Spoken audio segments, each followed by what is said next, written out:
ख़वातीन एक ख़ास हद 40-45 साल के बाद वो जब जाती हैं तो एकदम वो बहुत ज़्यादा बूढ़ी हो जाती हैं, उनकी हड्डियों के मसाइल एकदम बढ़ना शुरू हो जाते हैं और उनके सारे जोड़ों में दर्दें शुरू हो जाती हैं। सर ये क्या है, इसके बारे में? शुक्रिया। तो मेरी अपनी भी ऑब्ज़र्वेशन है, मैं भी इसी जगह से बिलोंग करता हूँ कि आपको मैं आज इस बारे में इन्फॉर्म करूँगा कि हमारे तमाम लोगों के इर्द गिर्द आप ख़वातीन देखेंगे जब उनकी उम्र बढ़ती है तो वो झुकना शुरू हो जाती हैं। और वो बिल्कुल जी, मेरी नानी का बिल्कुल कद कम हो गया था, वो झुक गई थी। फिर हमने देखा कि जी हाँ, हमारे जो बुज़ुर्ग और औरतें जो बड़ी उम्र की होती हैं उनके कूल्हे के फ्रैक्चर, उनके बाजू के फ्रैक्चर, उनके वो बढ़ जाते हैं और उसके फिर कभी ऑपरेट करने पड़ते। ये है क्या? होता ये है कि जब औरतों में, स्पेशली मर्दों में भी होता है लेकिन ज़्यादातर औरतों में, जब एक ख़ास उम्र का हिस्सा क्रॉस करती हैं तो वो बुरबुरी हड्डियों का शिकार हो जाती हैं, जिसे हम ऑस्टियोपोरोसिस कहते हैं। अब इसको जब तक हम समझेंगे नहीं कि ये ऑस्टियोपोरोसिस क्या हमारे पाकिस्तान की ख़वातीन को क्या हो जाता है, तो 4 वजूहात होती हैं। जैसी उम्र बढ़ती है तो हमारे जिस्म में एक अल्लाह का निज़ाम है कि जो हड्डी बनाना और हड्डी खोरने वाला है। तो जैसी उम्र बढ़ती है तो हड्डी ज़्यादा ज़ाया होना शुरू हो जाती है, जिसम से बनती नहीं है। तो एक तो चलो उम्र की समझ आती है, लेकिन मैं आपको हैरानगी की बात बताऊंगा कि औरतें क्यों, कि बहुत ज़्यादा सी औरतें हैं कि जब उनका ख़ास उम्र का हिस्सा आता है और उनकी माहवारी जब उन पर मसाइल पैदा होकर बंद हो जाती है तो उनकी हड्डी 2.5 से 3 गुना ज़्यादा वो ज़ाया होना या खुरना शुरू कर देती है और बनती नहीं, और वो बड़ी तेज़ी से इस बीमारी जिसको हम ऑस्टियोपोरोसिस कहते हैं उसका शिकार हो जाते हैं। और वो तमाम लोग जिनको खुदा न खास्ता मेडिकल बीमारियां जैसे शुगर है या वो कोई स्टीरॉइड ले रहे हैं और वो फौरी तौर पे इसका शिकार हो जाती हैं। तो आज हमने इस पे बात करनी है कि अब मेडिकल साइंस इतनी तरक्की कर गई है कि हमने समझना है कि वो झुक क्यों गई हैं पहले। लेकिन सर पाकिस्तान में तो हमारी जो ख़वातीन हैं या जो हमारा कल्चर है, लोग इस मौजू पे बात ही नहीं करते कि जी माहवारी के बाद माहवारी बंद होना भी कई ख़वातीन छुपाती हैं।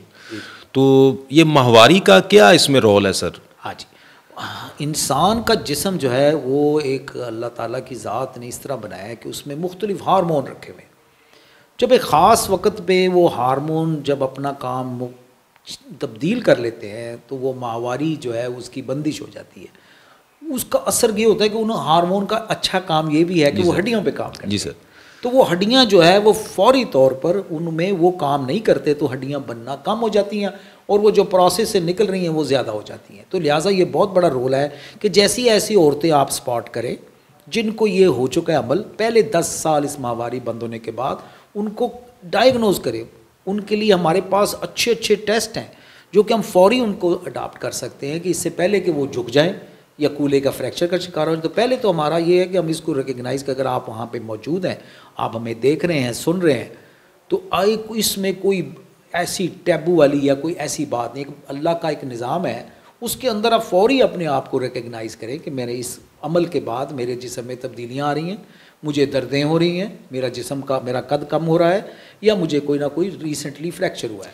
सर जिन ख़वातीन को माहवारी बंद हो जाती है उनको फ़ौरन क्या करना चाहिए? जब उनकी बंद हो गई, उनको पता लग गया कि मेरी माहवारी बंद है, उनको ये ऑस्टियोपोरोसिस से बचने के लिए या हड्डियों के बुरबुरेपन से बचने के लिए उनको क्या करना चाहिए? बहुत अच्छा, उसके लिए आपको ये करना चाहिए, अगेन हम सारी ज़िंदगी एक लफ्ज़ इस्तेमाल करते हैं, सेहत में परहेज़ इलाज से बेहतर है, प्रिवेंशन बेटर देन क्योर। फौरी तौर पर पहले तो रिकग्नाइज़ करें, इसको समझें कि हमें अब क्या करना है।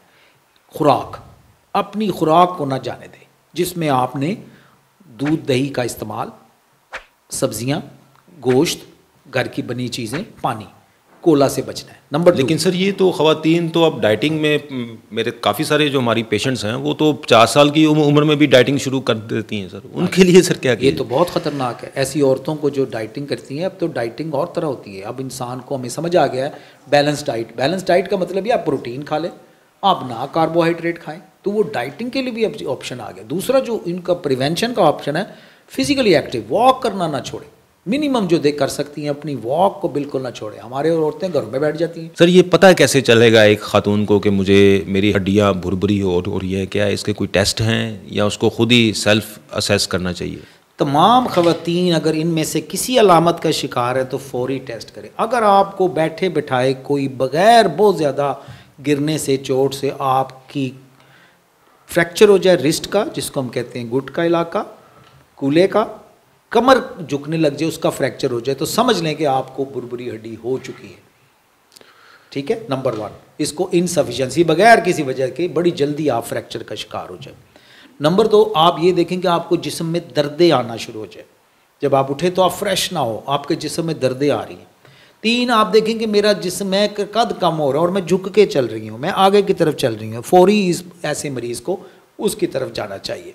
और नंबर 4, जब वो देखे कि मेरा चलना कम हो रहा है, मैं जब चलती हूँ तो मुझे लगता है जैसे मेरे जिस्म में मेरे दर्दें हो रही हैं, तो ऐसे मरीज़ को, और आखिर में हम अपनी डॉक्टरी में कहते हैं रिस्क ग्रुप, जो मरीज़ जिनका हमें शक है, खुदा न खास्ता कैंसर के मरीज़ हैं, शुगर के हैं, या जिनको स्टीरॉयड मिल रहा है, या जिन मरीज़ों में इस किस्म की कोई बीमारी पड़ गई है, उनको ख़तरा बहुत ज़्यादा है, जिसकी वजह से वो बेड रिडन भी रहे हैं, कि उनको बुरबुरी हड्डी होने का बहुत ज़्यादा ख़तरा है। लेकिन सर हमारे यहाँ तो कल्चर है कि जैसे ही हमारी माएँ जो हैं वो 50 साल या इसको क्रॉस करती हैं तो उनको बहुत ज़्यादा पैम्पर्ड करना शुरू कर दिया जाता है। वो ख़ुद भी ये चाह रही होती हैं कि हमारी बहुत ज़्यादा कोई खिदमत करे। तो इसके ऊपर कि सर उनको कितना एक्टिव रहना चाहिए 50 साल के बाद हमारी ख़वातीन को? उसमें देखें, ये बात इसमें हो रही है कि लोग इसको फिर हमारे यूरोपियन सोसाइटी से कंपेयर करते हैं। वहाँ लोगों ने खुद ही जाना है बाज़ार से, सौदा भी सलफ़ जिसको हम शॉपिंग कहते हैं खुद करनी है, खुद ही एक्टिव रहना है। वो तो 80-80 साल 70 साल की चल। लेकिन सर यहाँ पे तो अगर कोई 50 साल के बाद खातून चली जाए तो वो कहेंगे तो शायद इसकी बहू ही ठीक नहीं है कि ये जी हाँ, तो उसमें ये जो प्यार है, ये मेरे ख्याल में प्यार नहीं है, इसमें इज़्ज़त वो बिल्कुल हम करते हैं, हमें फ़ख्र है अपने बुज़ुर्गों पे, लेकिन आपने ये बावर कराना है कि आपने इनको चलते रखना है। जितने लोग कुर्सी पे नमाज और व्हील चेयर पे 50 साल के बाद हमारे माशरे में मिलते हैं, वो इतने लोग वेस्ट पे नहीं मिलते, उन इलाकों में जहाँ पे लोग खुद रहते हैं। तो आप इसी प्रोग्राम करने का मकसद है कि उनको बताएं कि नहीं, आपने एक्टिव रहना है। 1-2 किलो के डंबल ला के उनको एक्सरसाइज कराएं, वरना उनके ढलक जाएंगे उनके मांस। जब मांस ढलक जाएगा, ताकत नहीं होगी, तो वो कैसे उठाएंगे? कैसे उठाएगा सर? ठीक है ना? ठीक है सर। बहुत शुक्रिया sir. Thank you very much. Thank you very much.